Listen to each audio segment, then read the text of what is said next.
దేవుని ఘనమైన నామమునకు స్తోత్రములు. ఈ వాగ్దానం వింటున్న మీకందరికీ మన ప్రభువును ప్రియ రక్షకుడైన యేసుక్రీస్తు నామములో శుభములు, మా హృదయపూర్వకమైన వందనములు తెలియచేస్తున్నాం. ఈరోజు దేవుని వాగ్దానం కీర్తనల గ్రంథం 134వ కీర్తన 3వ వచనం. భూమి ఆకాశములను సృష్టించిన యెహోవా సియోనులో నుండి నిన్ను ఆశీర్వదించునుగాక. ఆమేన్. ప్రియ దైవ జనాంగమా, ఈ మంచి వాగ్దానం మంచి దేవుడైన యెహోవా మనందరి పట్ల నెరవేర్చునుగాక. ఆమేన్. ప్రియ దేవుని బిడ్డలారా, మనల్ని ఆశీర్వదిస్తున్న దేవుడు, ఈ భూమి ఆకాశాల్ని సృజించిన దేవుడు, ఆయన పేరు యెహోవా. ఆయన సియోనులో నుండి, అంటే పరిశుద్ధ స్థలములో నుండి, పరలోకములో నుండి ఆయన మనల్ని ఆశీర్వదించబోతున్నాడు. మనల్ని ఆశీర్వదించే దేవుడు, ఈ సకల జగత్తును సృష్టించిన సృష్టికర్త అయిన యెహోవా.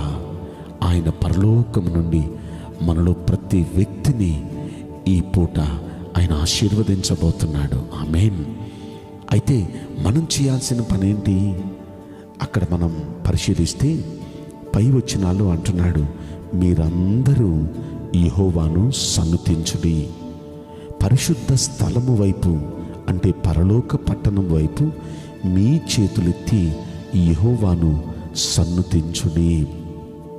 అంటే మనం చేయాల్సిన మొదటి పని, మన చేతులు ఆకాశం వైపు, పరలోకం వైపు ఎత్తి మనం ఆయన్ని సన్నుతించాలి, ఆయన్ని మనం స్తోత్రించాలి. ప్రియ దైవ జనాంగమా, ప్రతిరోజు చేతులు ఆకాశం వైపు ఎత్తి, దేవా మిమ్మల్ని స్తోత్రిస్తున్నాం, మిమ్మల్ని స్తుతిస్తున్నాం, మిమ్మల్ని కీర్తిస్తున్నాం, మిమ్మల్ని సన్నుతి చేస్తున్నాం అంటూ మనం ప్రతిరోజు ఆయన సన్నిధిలో మనం అలా స్తోత్రించాలి. దావీదు దినమునకు 7 సార్లు అలా దేవుని వైపు, పరిశుద్ధ స్థలం వైపు చేతులెత్తి దేవుణ్ణి సన్నుతిస్తూ ఉండేవాడు. అందుకే దావీదుని గొర్రెల దొడ్డు నుండి తీసి ఆశీర్వదించి సింహాసనం మీద రాజుగా కూర్చోబెట్టాడు. దావీదును ఆశీర్వదించిన దేవుడు మనల్ని ఆశీర్వదించబోతున్నాడు. అలాగే బైబిల్ గ్రంథంలో దానియేలును దేవుడు అలా ఆశీర్వదించాడు. దానియేలును ఎక్కడి నుండి ఎక్కడికంటే ఒక బందీగా బబులోను దేశంలో అడుగుపెట్టాడు. అదే బబులోను దేశంలో ఒక ప్రధానమంత్రి స్థాయికి దేవుడు అతన్ని హెచ్చించాడు. అంతగా ఆశీర్వాదం పొందటానికి గల కారణం, రోజుకి 3 సార్లు పరిశుద్ధ స్థలం వైపు చేతులెత్తి ఆయన దేవుణ్ణి స్తుతించేవాడు. ప్రియ దైవ జనాంగమా, మనం కూడా ఆ పని చేద్దామా? ఒక దావీదు వలె, ఒక దానియేలు వలె మనం కూడా దేవుని వైపు, పరిశుద్ధ స్థలం వైపు మన చేతులెత్తి ఆయన్ని మనం సన్నుతి చేస్తే, మన దేవుడు సియోనులో నుండి, పరలోకములో నుండి ఆయన మనల్ని ఆశీర్వదించబోతున్నాడు. ఇదే సమయంలో మనల్ని ఆ దేవుడు ఆశీర్వదించాలంటే మనం ఏం చేయాలి? ఇంకొక మాట మీకు నేను గుర్తు చేస్తాను. 115వ కీర్తనలో 15వ వచనంలో ఈ మాట మనం చూస్తాం. భూమి ఆకాశములను సృజించిన యెహోవా చేత మీరు ఆశీర్వదింపబడిన వారు. ఎవరండి భూమి ఆకాశాల చేత, ఆకాశాలను సృజించిన దేవుడు? ఎవరినండి దేవుడు ఆశీర్వదిస్తున్నాడు అంటే 13వ వచనంలో మనం చూస్తాం. పిన్నలనేమి పెద్దలనేమి తన యందు భయభక్తులు గలవారిని యెహోవా ఆశీర్వదించును. చిన్నలు కానివ్వండి, పెద్దోళ్ళు కానివ్వండి, ఎవరైనా సరే దేవుని యందు భయభక్తులు కలిగి ఉంటే, అలా భయభక్తులు కలిగి ఉన్న వారిని దేవుడు ఆశీర్వదిస్తాడంట. కనుక ప్రియ దైవ జనాంగమా, మొదటి మనం ఏం చేయాలి? మనం 134వ కీర్తనలో మనం చదువుకున్నాం, పరలోకం వైపు మనం చేతులెత్తి మనం ఆయన్ని సన్నుతి చేయాలి. రెండవది మనం ఏం చేయాలి? ఈ 115వ కీర్తనలో మనం చదువుకుంటున్నాం, ఆయన యందు భయభక్తులు కలిగి ఉండాలి. ఆయన యందు భయభక్తులు కలిగి ఉంటే చిన్నోళ్ళు అని చూడడు, పెద్దోళ్ళు అని చూడడు. మనం చిన్నవారమైనా పెద్దవారమైనా మనల్ని దేవుడు ఆశీర్వదిస్తాడు. దేవుడు చిన్న పెద్ద, గొప్ప పేద అనే తారతమ్యాలు చూడడు. మనం ఎవరివైనా సరే ఆయనకు భయపడుతూ భక్తి చేస్తే ఖచ్చితంగా మనల్ని దేవుడు ఆశీర్వదిస్తాడండి. అయితే మనం ఆయనకు భయపడుతూ భక్తి చేయటం అంటే ఎలాగా? నిష్ట పెట్టుకొని దేవునికి భక్తి చేయాలండి. దావీదు ప్రతిరోజు రోజుకి 3 సార్లు ప్రార్థన కూడా చేసేవాడు.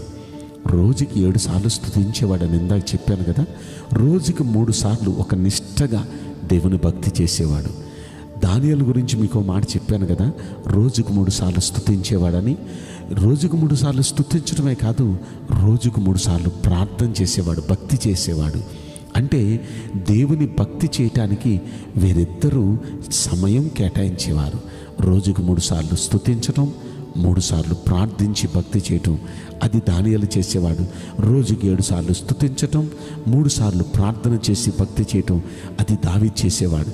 ఇలా చేయబట్టే దేవుడు వారిని ఆశీర్వదించాడు.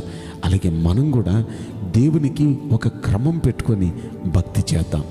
అలా భక్తి చేయటం వల్ల దేవుడు దావీదును ఆశీర్వదించినట్లుగా, అలాగే దానియేలును ఆశీర్వదించినట్లుగా మనల్ని కూడా ఆశీర్వదిస్తాడు. అయితే భక్తి చేసే మనం ఎలా ఉండి భక్తి చేయాలంట? ఆయనకి భయపడుతూ భక్తి చేయాలి.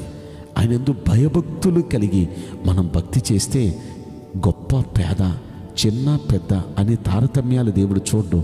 మనం ఎవరివైనా ఆయనకి భయపడుతూ మనం భక్తి చేస్తే ఖచ్చితంగా మనల్ని కూడా దేవుడు ఆశీర్వదిస్తాడు. కనుక ప్రియ దేవుని పిల్లలారా, ఈ 2 పనులు మనం చేద్దామా? చేతులెత్తి పరిశుద్ధ స్థలం వైపు మనం ఆయన సన్నిధి చేద్దాం.